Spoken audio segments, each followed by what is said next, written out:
No miracles. The Cathars didn't believe in miracles, not even those performed by Jesus, that were interpreted by them in a spiritual sense. This belief also had a gospel basis.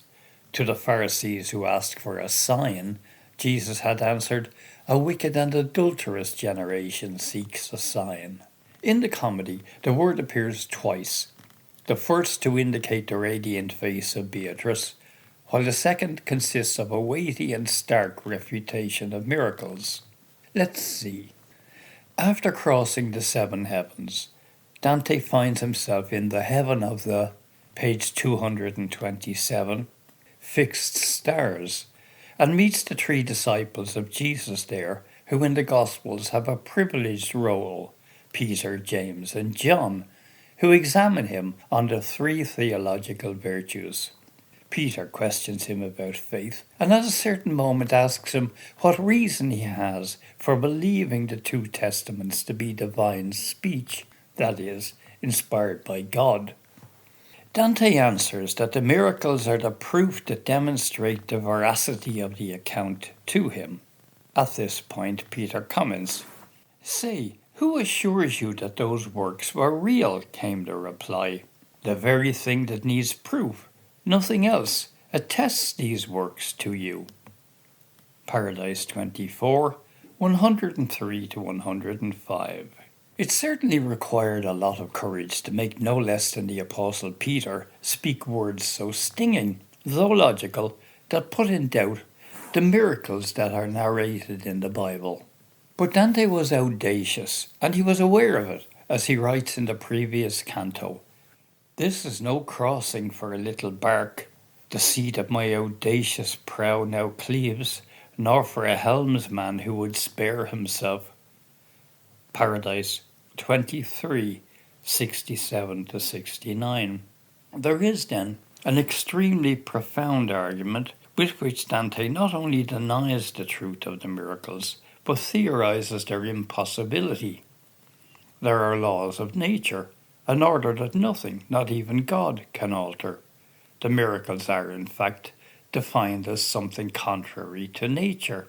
For such miracles, nature can heat no iron, beat no anvil. Paradise 24, 101 to 102. In a long and vehement invective against the preachers and the priests who tell lies from the pulpit, Beatrice puts forward as an example, page 228, the fact that they claim that the sun darkened because of the death of Jesus Christ, when, as the Gospels narrate, darkness came over all the land. It was due to an eclipse. One says that the moon did backward turn in the Passion of Christ, and interpose herself, so that the sunlight reached not down below. Paradise 24, 97 to 100. Understanding it requires a somewhat minimal notion of astronomy. An eclipse of the sun can only happen in the period of a new moon, when the moon finds itself between the earth and the sun, while Christ's passion happened, as Easter is still calculated today, in the phase of the full moon, when the moon finds itself on the opposite side. So it can't be a case of an eclipse, unless the moon was turned back, an impossibility because nobody, not even God, can move the moon. In other words, no one, not even God, can perform miracles that interfere with the eternal and unalterable laws of nature. Dante uses a strong word. He says that whoever believes that the darkness was due to an eclipse of the sun lies, an expression that has aroused perplexity among the critics, because among the liars there was no less a person than Thomas Aquinas.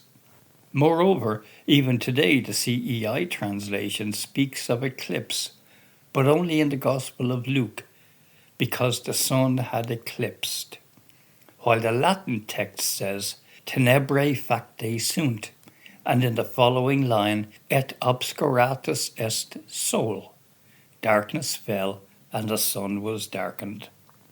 And even today, the Church doesn't recognize the absolute value of the laws of nature if, in the encyclical Spe Salve, Benedict XVI could write, They are not the elements of the cosmos, the material laws that ultimately govern the world and man, but a personal God governs the stars, that is, the universe.